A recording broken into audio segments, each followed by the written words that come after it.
Fala, cambada do céu, tudo bem com vocês? Eu sou Peri Andrade e esse aqui é o que? Esse aqui é 6 álbuns que são indispensáveis pra você em maio de 2021. Você não pode passar o mês sem ouvir esses trabalhos. Vai por mim que todos eles vão estar sendo comentados lá no final do ano em uma porrada de lista entre os melhores do ano, definitivamente. Então, cambada, sem muito mais delongas, vambora pra esse programinha porque tem muita coisa pra poder a gente falar aqui, tá? Então, foi!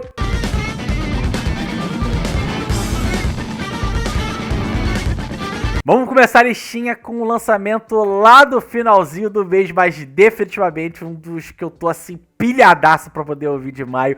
Eu tô falando de um dos grupos a mais fazer barulho na atual cena musical britânica. O Black Midi tá de volta. Os caras, depois de lançarem o insano Schlagerheim em 2019, agora estão devidamente prontos para poder deixar todo mundo novamente boquiaberto com o seu som mega experimental que mistura math rock, noise, pós-punk, jazz fusion de uma maneira muito única, explosiva, agora com seu segundo disco de inéditas intitulado Cavalcade. E se sonoramente os caras, meu irmão, são um show à parte, eu acho que tematicamente aqui também não vão deixar a desejar em momento algum, porque a ideia do disco, ela é muito boa, cara. Ela é toda construída como uma série de esboços de personagens que vão desde um líder de culto que os seguidores estão se voltando contra ele, até uma música inteira falando sobre a musa da Era de Ouro de Hollywood, a cantora e atriz Marlene Dietrich. E eu vou falar, eu fiquei acho que ainda mais empolgado com a espécie de sinopse que o baixista Cameron Picton soltou pra imprensa logo que o disco foi anunciado. Se liga só no que o cara falou. Quando você tá ouvindo o disco, você pode imaginar todos os personagens formando uma espécie de cavalgada, daí o nome do título. Cada um contando sua história um por um, e conforme cada faixa termina, eles se ultrapassam, sendo substituídos pelo próximo da fila. Meu amigo, cara, essa ideia é muito boa, cara. E essa descrição, mano, ela é muito cinética. Ela é muito artística, mas ao mesmo tempo anárquica, meio fora da caixinha, meu irmão. Mano, eu achei isso muito foda. Mas assim, nem tudo vai ser fora da caixinha aqui nesse álbum, mas por um lado muito bom, porque diferente do primeiro disco, que foi todo construído meio que à base de jams, aqui eles resolveram fazer as coisas mais de uma forma mais usual, né? Porque cada um foi escrevendo na sua própria casa as músicas, as ideias que eles tinham, e depois eles foram levando para estúdio, além de eles começarem a procurar colaboradores que pudessem tocar piano, saxofone e violino, tudo para poder ser um grande esforço de tornar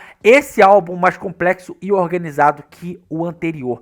E meu amigo, olha só, pelos singles que os caras já lançaram, eu acho que a gente realmente deve ter aqui um disco ainda mais fritadamente cabeçudo, intrincado que o Schlagerheim. Só que, pra quem ouviu aquele álbum, sabe que o que eu tô falando aqui é um baita do elogio, meu amigo, porque a chance que a gente tem de ouvir com o Cavalcade um dos grandes álbuns de 2021 é enorme. Expectativa assim lá no topo com esse álbum. Outra também que entra definitivamente aqui na briga para ter aqui o seu disco como um dos mais elogiados de 2021 é ela, Annie Clark, aquela mais conhecida como St. Vincent. Sim, como já é tradição, a cada novo trabalho a gente tem não só uma nova persona, mas uma nova abordagem musical. E depois do loucamente pop, distópico e pulsante Mass Seduction de 2017, a Annie volta suas atenções para um som feito nos anos 70, cara. Olha que parada foda, com muita influência do funk soul que era feito na época, passando por artistas como Stevie Wonder, Sly the Family Stone, até Bowie e Prince. E pra quem já ouviu os dois singles que ela já lançou, Pay Your Way in Pain e Melting of Sun, não só deve ter ficado assim como eu, assim como o Luan, que é muito fã dela também, aquele gostinho absurdo de Quero Mais na Boca, mas também conseguiu perceber que, mesmo nos anos 70, meio soando um pouco banal a utilização dele hoje em dia, já que todo mundo tá atrás dessa fórmula, desse tipo de sonoridade, mas quando você pega uma artista como a St. Vincent e ela trabalha esse tipo de som rapaz, o mínimo que você pode esperar é o pop mais arrojado, absurdamente cada vez mais experimental possível. Isso sem deixar de ser lindamente acessível a cada novo álbum. Quer mais um motivo pra você ficar de olho aqui nesse disco? Jack Antonoff, o Midas do pop atual. O cara não só produziu o disco anterior dela, o Mass Seduction, mas também ele é responsável pelos últimos trabalhos da Taylor, da Lana e também pelo melodrama da Lorde. Assim, meu amigo, o cara, ele entende do gingado como ninguém nos dias de hoje. Coisa melhor do que isso, sexta-feira tá aí entre nós, dia 14 agora. Daddy's Home tá mais próximo do que nunca pra poder a gente pirar demais. Pelo amor de Deus, meu pai.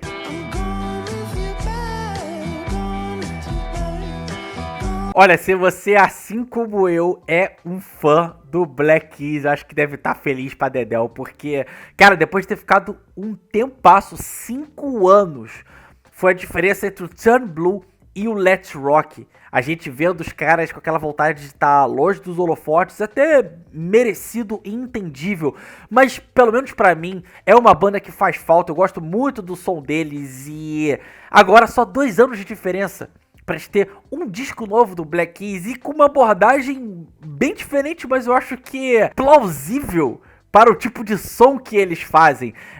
Se no Let's Rock a gente teve um álbum que foi muito mais direto ao ponto e back to basics, inclusive os primórdios da sonoridade do Black Keys, não é um primor de álbum, mas ele é muito divertido. Aqui o Dan Auerbach e o Patrick Carney eu acho que vão ainda mais fundo nessa questão de sintetizar seu som e voltar às suas raízes musicais, porque eu acho que esse álbum, sendo considerado cânone ou não, esse 10º álbum de estúdio do Black Keys, ele é um álbum que ele é feito totalmente focado em homenagear grandes ícones do country e do blues que influenciaram a banda. No caso, eu tô falando aqui de um disco composto de 11 covers de nomes como R.L. Burnside, Junior Kimbrough, Mississippi Fred McDowell, Big Joe Williams e Ronnie Burnett. E vou falar que as coisas que eu ouvi desse disco eu gostei bastante, porque ao mesmo tempo que eles conseguem flutuar muito bem entre uma passeada ao passado de uma forma muito modernizada, mas eu acho que eles conseguem também não descaracterizar essa vibe clássica do som que eles estão fazendo no cover, coisa que particularmente só o Black Keys conseguiria fazer tão bem e tão delicinha de ouvir. Não deve ser aquele tipo de álbum que vai mudar sua vida, mas é capaz de ser sim um álbum que mesmo de forma muito despretensiosa, você vai lá deixando ele no repeat durante o ano inteiro. Volta e meia vai ser aquele disquinho de cabeceira que você vai pegar para poder ter aquela good vibes, né, aquele sensação de relax que esse tipo de som ele pode trazer muito bem, ao mesmo tempo que eu acho que pode ser uma ótima chance de conhecer nomes clássicos da raiz, né, da música norte-americana que talvez não sejam tão famosos por aqui. Por isso, Delta Cream é um nome que eu acho que você tem que ficar de olho agora em maio. E também sai agora na sexta-feira, dia 14.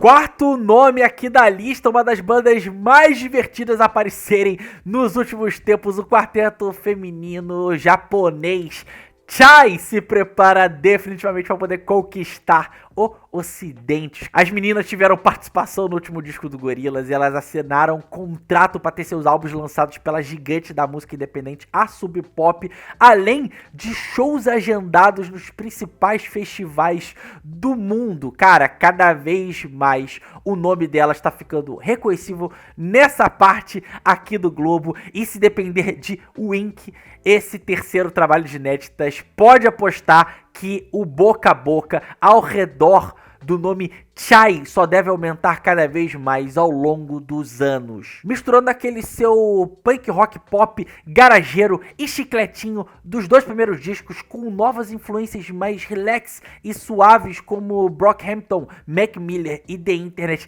A ideia é construir um som que mantenha a pegada meio desmiolada, fofinha e soar ainda mais cool, acessível do que antes. Cara, e francamente eu acho muito legal a cada vez maior aceitação que esses sons orientais estão tendo aqui no Ocidente e como que cada vez mais as pessoas conhecendo esse tipo de sonoridade e eles sendo realmente consumidos em festivais e outros artistas mesmo podendo usufruir e pegar eles como referência, é legal porque a gente pode ter uma troca muito positiva de novas formas de como se criar e experienciar música. Eu acho que se você não conhece o Chai, aqui tá uma ótima porta de entrada e talvez até te leve a procurar outras bandas que são mó legais que talvez você não conheça ainda do outro lado do mundo.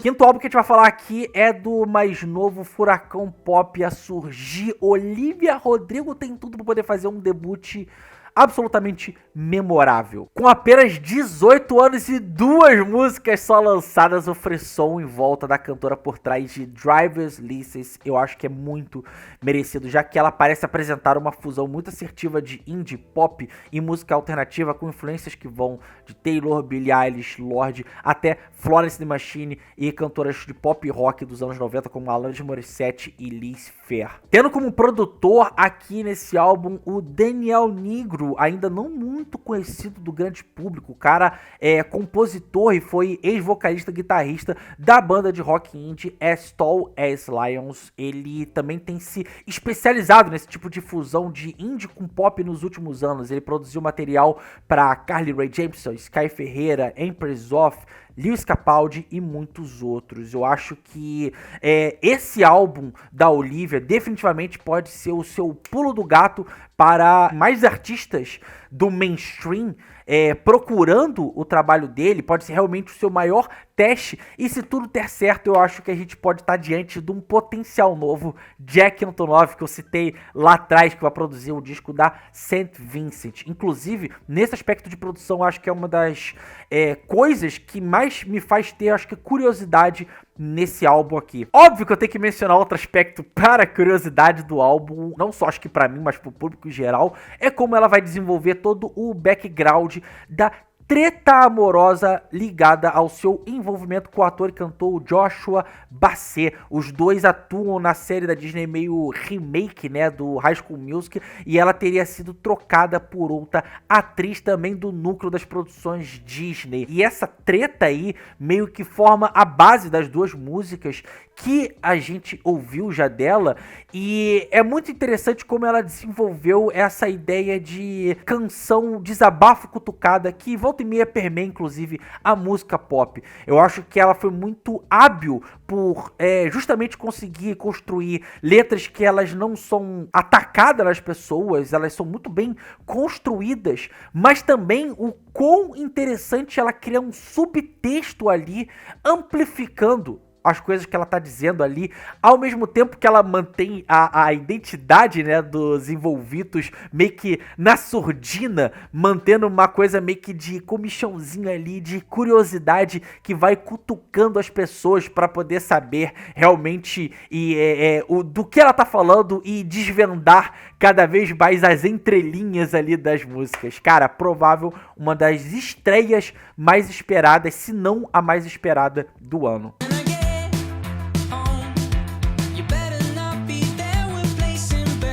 E pra encerrar aqui essa lista, eu não podia deixar de falar deles, um dos queridinhos do canal, 21 Pilots, 6º disco de inéditas deles, Scared and Ice. Depois do absurdo sucesso e monumental trabalho que foi Trench, eles estão de volta com um novo trabalho e uma guinada assim 180 graus, assim completamente diferente do que a gente estava esperando, podia imaginar deles, do que eles apresentaram já no Trench, né? No caso, pelo que a gente já viu em Shy Away e Choker, agora eles adentrando uma sonoridade meio desse indie anos 2000, anos 2010, ao mesmo tempo que umas pitadas ali de post-punk, new wave, um som muito mais colorido e que de certa forma liga com coisas que eles fizeram lá no começo de carreira, seja nas temáticas, seja no visual, quanto até realmente a parte sonora. Eu tô muito empolgado para saber saber realmente como que vai ser o escopo geral da sonoridade do 21 Pilots nesse álbum, porque a gente sabe que eles são primorosos na união de diversos gêneros e como eles conseguem retrabalhar coisas que são muito frequentes usadas na música pop moderna, ou como que eles conseguem dar uma cara muito única e como eles conseguem subverter as regras do jogo, ao mesmo tempo que eu quero ver qual vai ser a abordagem do mundinho cada vez mais intrincado e cada vez mais elaborado que eles têm criado, dessa lore deles, né? E que aqui parece que vai ir para uma escala imaginativa ainda mais profunda do que já estava apresentado no Trent. Então, mano, a expectativa, obviamente, assim como o Black Midi lá em cima, essa expectativa tá muito lá no máximo, sacou? Tipo, porque é uma das bandas que eu tenho um prazer imenso de comentar aqui no canal e eu fico empolgado a cada nova música que os caras lançam.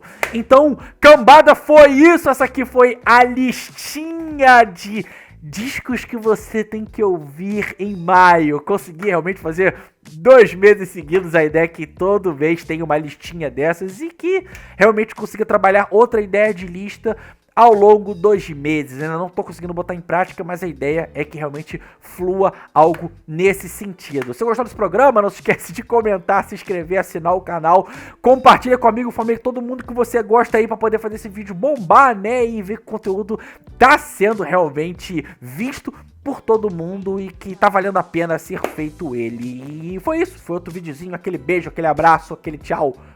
Fui!